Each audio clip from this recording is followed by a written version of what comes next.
Hi, what's your name? My name is MJ.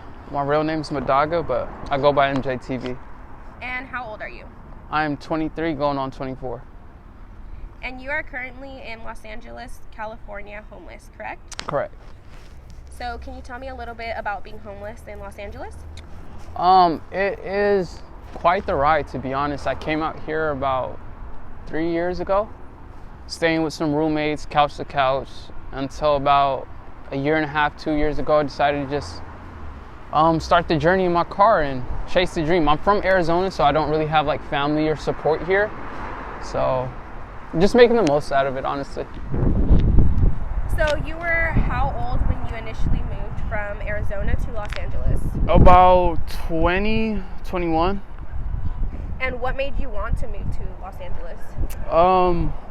Ever since a kid, I had dreams of being someone, and I've had a natural, I've always been into not podcasting, but production. So as I've gotten older, I've been studying podcasting and stuff, and there's much more opportunities here than Arizona. Like, there's literally no opportunities in Arizona in terms of growing in this space. So why not come to the production mecca?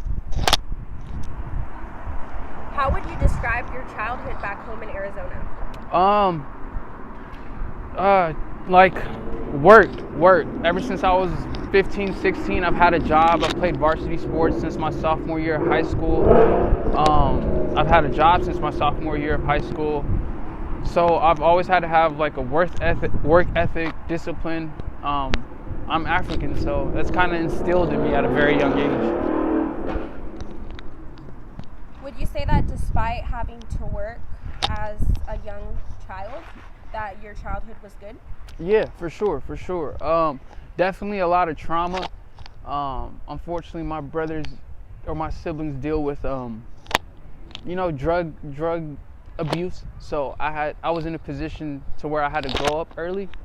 So I was in a position to where I was raising my older brothers and stuff like that. So it definitely was a lot. It was a lot on me, but it kind of made me who I am today. So I'm grateful for it. Did you ever get into drugs yourself with your brothers? Not with my brothers, but I don't want to say they're an influence, but yes, I did get into drugs. I was addicted to lean for a few years, and I had a few friends die from it, and I've seen what it does, like how it can literally damage your whole family, damage you, yourself, your inside. So yeah, I definitely felt victim to drug abuse for sure. And what got you started on lean? Just the environment, my youth, growing up, teenage shit, whatever's popping, just like every teenager out there, you see somebody, oh, that's what we doing, and that's what we doing. I'm cool like everybody else, but in all reality, it's you do it for fun, party, this and that, and then it becomes your lifestyle. How long were you addicted to lean? Thankfully not too long. I'd say about a solid year and a half. And how did you kick that habit? When the Lord has a plan for you, He isolates you. So through isolation and lots of shadow work, lots of healing, I was able to really see how I was just trying to kill time. That's what majority of us is like. We're trying to get away from this space. Well, I'll speak for myself. I was just trying to escape, really. So once you get to a point where you can face the world for who you are and for what it is, and you don't really need drugs to exist. As you stated, you are in Los Angeles and you are homeless and you live in your car. For sure. So what's your biggest challenge living in your car in such a big city? Great question, by the way. I don't even want to sound like a complainer because there's so many things, but although I'm grateful, one of the biggest challenges I deal with is sleep. I don't know, unless I'm not gonna lie, a few nights out of the month I'll be able to get a room, decent place, stretch my legs, but even that, I'm so accustomed to the way the back seat is of my car that I can't really sleep too well on beds and stuff like that, and just my whole sleep is the whole sleeping quality just went down. So that sucks for me. Everything else is kind of tolerable. Do you enjoy enjoy this experience so far of living in your car? Yes. At first, it was like, holy fuck, I'm 20. Can I cuss on here? Oh, but yeah. At first, I was like, whoa. I was prom king nominee. I was a varsity letterman for 3 years. I was like thriving, some would say. And here I am living in my car at 20 years old. It blew my mind away. It was humbling, honestly. But fast forward to today, I'm getting looks from people that I've watched for the past 5-6 years. Crazy opportunities are raining down on me, and like everything's starting to manifest in front of my eyes. So the experience has been something real, honestly. What do you do for an income here?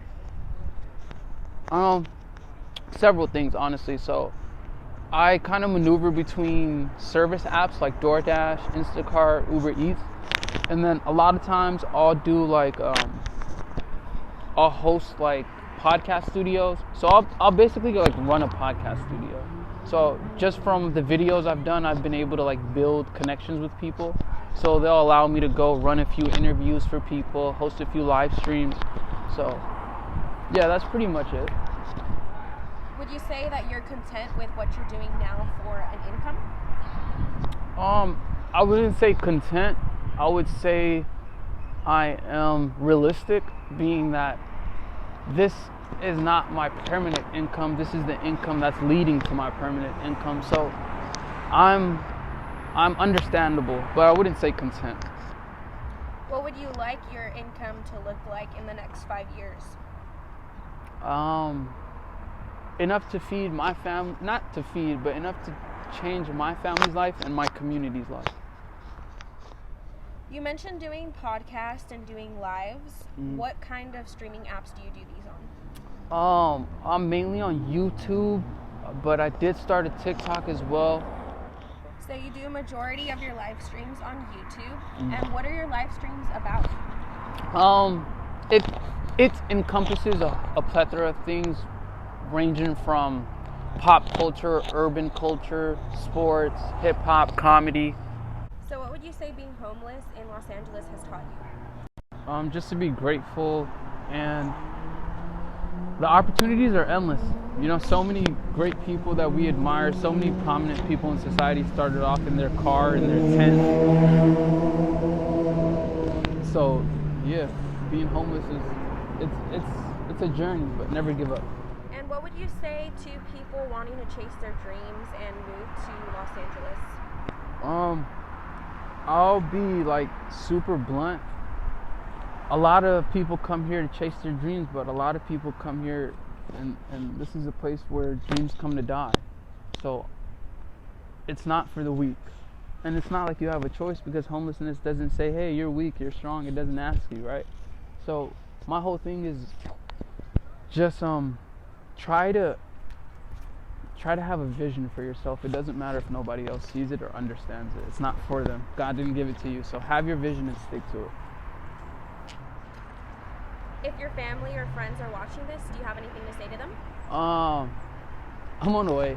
Like a few months, like they tapping in, they calling, they like people I never, you feel me? So it's coming. And for people interested in watching your content, where can they view it at? It's _MJTV2 on Instagram. On YouTube, if you type MJTV,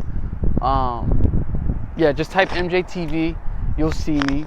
And then if you want like me on a different platform, I don't know if you guys watch Jubilee. The video is almost at 1 million views, performed really well, but I'm on the Jubilee, and it's called Jubilee's Odd Man Out Virgin Series. I'm the feature on that, so you can catch me there too. Thank you so much for your time and talking to me. Thanks for being such a great interview and allowing me to share my story.